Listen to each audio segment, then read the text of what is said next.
We have a few presentations that the family would like to give. My daughters, Kathy and Jen, will start. And then one of her book clubs. And I have to say that I'll speak for myself and maybe for you guys. Absolutely amazed at you. I didn't know this. I'd only heard pockets. Numbers are incredible. Thank you. Mom would be pleased and honored to see that everybody could make it here this afternoon to share in this with us, as it was her family and friends who were the most important focus of her life. It was also your friendship, continued support, well wishes and prayers, which were so valuable to her, especially over the past 2 years. We would like to thank you all so much for the love and friendship that you gave her. We have received many, many expressions of condolences from the numerous people our mother touched throughout the years. And over the past week, we have heard many stories from friends, relatives, neighbors, and caregivers to whom she touched with her kindness, laughter, and infectious smile. Your words match those that echo in our hearts. We agonized on how to express our feelings for Mom in a way that would do her justice and make her proud. And then we realized that even if we screwed up a little bit, she would be proud of us anyway. She always was. She encouraged us to do our best and was always proud of us when we were able to pull that off, and supportive when we didn't.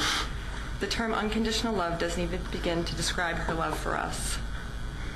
Whenever we faced a situation which we were unsure about which direction to take, we have always had a tool to guide us in the form of a simple question. Would I be willing to tell Mom? Very often it was more, don't tell Mom, because she never hesitated to tell us her opinion. The don't tell part was a little more difficult. Many of you who knew her knew how nosy she was. She could unknowingly get information out of any one of us. Life forces us all into positions of compromise and presents challenges to our honesty and our integrity, and we observed our mother rise and meet those challenges one after the other throughout our lives with courage, toughness, and a sense of right and wrong, which was awe-inspiring. When Mom was diagnosed with cancer, we were all devastated. Once again, she amazed us all with her strength and courage. Her unrelentless perseverance gave her the ability to forge ahead regardless of what life dealt her. She refused to feel sorry for herself and decided at that moment all she wanted was to be independent. With fierce determination, she regained that independence. This summer at camp, watching her walk from the dock back to the house on her own showed just how strong she truly was. She put up a great fight during the last year and a half. She always said it was about the quality of life, not the quantity. And over the past 2 years, we had the luxury of spending a lot of quality time with her as a family. We've always been close, but this allowed us not to take it for granted and cherish our time together. I don't think we can talk about the fight she fought without mentioning the true devotion of our dad. He always took such great care of her and truly cherished her for the person she was. The strength and commitment he showed her through her illness and throughout her life was unwavering. And although his caregiving and need to help sometimes drove her crazy, we all know just how much she needed and loved him. The love and devotion he has shown for her and us is unmeasurable. And I don't think we realized until we grew up just how special their dedication to each other was and how rare.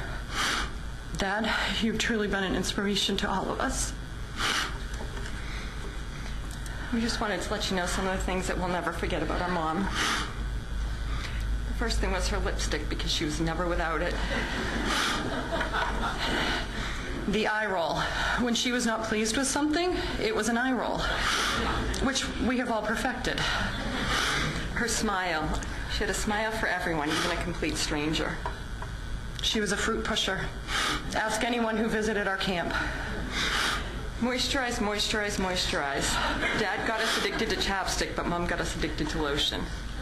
A bat or a blue jay hunter, depending on which grandchild was in the room. She was a fashion critic. Dad, we will help you from now on. Her hairdos. As we were going through the pictures, we were amazed at how many different ones there were throughout the years. Proper English. Her grandchildren may not have picked up on it, but Kim McGee did. the movie nights that we spent together. We had many good times watching our chick flicks. And her book club. She loved her book club friends. Now, we always laughed, though, because... I'm sorry. Although we always laughed about the fact that it was called a book club.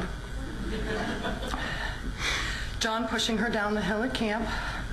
His story was she fell. Her story was that he pushed her. She was a matchmaker, and even the last week in the hospital, she was trying to set up one of the male nurses with her granddaughter. Her sense of direction. She did not have one, which she passed along to Jen. She loved politics. Can anyone guess which party she supported? Timberland customer service. What is the lifetime of a boot? And her love of reading. She was an avid reader, and there wasn't a time that we were together that we weren't asking each other if we had a good book. Her tone deafness. She truly loved to sing and knew the words to every song. She forever was telling the story about how when she tried out for the school choir, the director told her she could join, but she would have to mouth the words. She was devastated. But if you ever heard her sing, you knew why. Sadly, she couldn't dance either.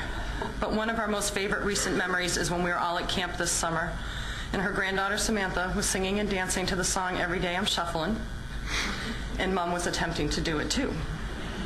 It was quite a sight, and we were all in hysterics, and every time we hear the song come on the radio, it makes us smile. Hence the shirt in the front, if anyone was questioning that. Although Mom is not here with us now, the image of her trying to sing and dance will bring us many happy thoughts and laughter in the years to come. Of all the gifts she has left us, her love of her family and ability to make lifelong friendships is the one we hope to take forward with us. She genuinely enjoyed spending time with her family and getting together with friends. I think the thing everyone will remember the most was that there was always a lot of laughter when she was in the room. And it must be said that her appreciation for red wine didn't exactly hurt her humorous nature. As for her grandchildren, Caitlin, Jamie, Alicia, Samantha, Ryan, Joey, and Hannah, you guys certainly provided her with hours of entertainment and laughter. And she was proud of you all. And we want you to take comfort in knowing that she is in heaven, looking down on you, and to live your lives knowing that she loved you very much. She always used to tease us that Dad was our favorite, and she constantly said, "Of course you're sticking up for your father," although sometimes someone had to. I hope she knows that she was truly our best friend. She was always the first person we wanted to call when we had good news or bad, or just needed someone to talk to. Her passing has left a huge void in our hearts, and we will miss her every day. We would like to say goodbye to her the same way she always said goodbye to us and her grandchildren. Love you, sugar.